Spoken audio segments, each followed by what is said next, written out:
Apakah piutang tidak dapat ditagih itu bisa sebagai pengurang pajak?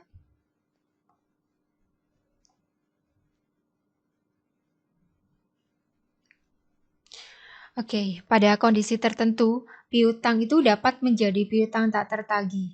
Piutang menjadi sarana yang diberikan oleh perusahaan sebagai salah satu strategi fleksibilitas pembayaran.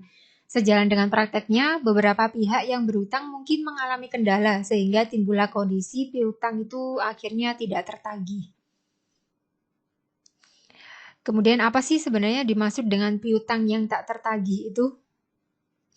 Oke, piutang tak tertagih itu merupakan salah satu jenis piutang dalam usaha atau bisnis yang mana tidak dapat ditagih meski sudah dilakukan usaha semaksimal mungkin untuk melakukan penagihan.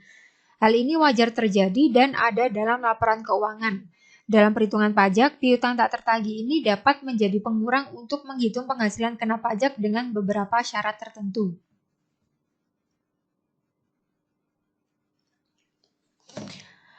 Oke, untuk piutang tak tertagih ini itu biasanya akan dianggap sebagai biaya operasional yang masuk dalam biaya umum dan administrasi di dalam sebuah laporan keuangan perusahaan.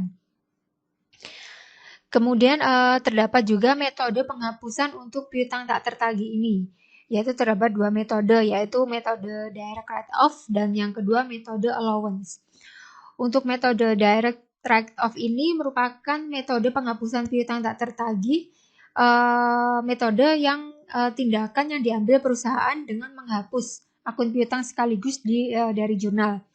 Sebagai gantinya, perusahaan akan memasukkan bad debt tersebut dalam akun beban sehingga akan menambah liabilitas. Kemudian untuk metode allowance ini metode penyisian piutang tidak tertagih dengan tanpa memasukkannya secara aktual ke jurnal. Metode ini lebih mengutamakan penyisian atau penghapusan piutang jumlah kecil secara bertahap. Lalu perusahaan yang menggunakan metode allowance untuk menghapus bad debt tidak akan menampakkan kerugian di dalam laporan keuangan. Sebaliknya, bad debt tersebut akan dikurangkan ke laba perusahaan secara bertahap. Metode ini jauh lebih baik bagi perusahaan, terutama di mata stakeholder kita.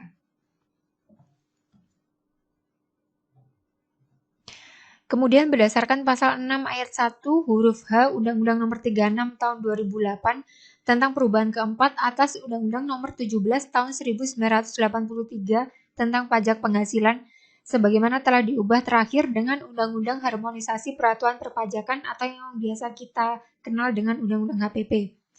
Di situ disebutkan bahwa piutang yang nyata-nyata tidak dapat ditagih itu dapat dibebankan sebagai pengurang penghasilan bruto dalam menghitung penghasilan kena pajak. Lalu persyaratan yang harus dipenuhi agar jenis piutang ini dapat dibebankan sebagai biaya dalam menghitung penghasilan kena pajak. Di antaranya yaitu yang pertama telah dibebankan sebagai biaya dalam laporan laba rugi fiskal. Kemudian yang kedua, WP harus menyerahkan daftar piutang yang nyata-nyata tidak dapat ditagih kepada Dijen Pajak berbentuk hard copy dan juga soft copy.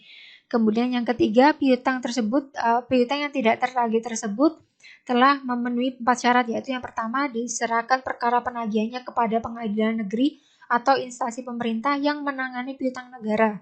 Kemudian yang kedua, terdapat perjanjian tulis mengenai penghapusan piutang atau pembebasan utang antara kreditur dan debitur atas piutang yang nyata-nyata tidak dapat ditagih tersebut. Kemudian yang ketiga telah dipublikasikan dalam penerbitan umum atau khusus. Lalu yang keempat ada pengakuan dari debitur bahwa utangnya telah dihapuskan untuk jumlah utang tertentu. Lalu jika piutang tidak ditagih telah memenuhi syarat sesuai dengan ketentuan, maka WP dapat membuat daftar piutang yang nyata-nyata memang tidak dapat ditagih lalu diserahkan kepada kantor pajak saat penyampaian SPT tahunan. Kemudian cantumkan juga untuk identitas debitur berupa nama, NPWP, alamat, dan juga jumlah piutang yang nyata-nyatanya memang tidak dapat ditagih. Jadi kesimpulannya, untuk piutang yang tidak dapat ditagih itu bisa menjadi pengurang pajak dengan syarat memenuhi persyaratan yang telah berlaku atas yang sudah disebutkan sebelumnya tadi.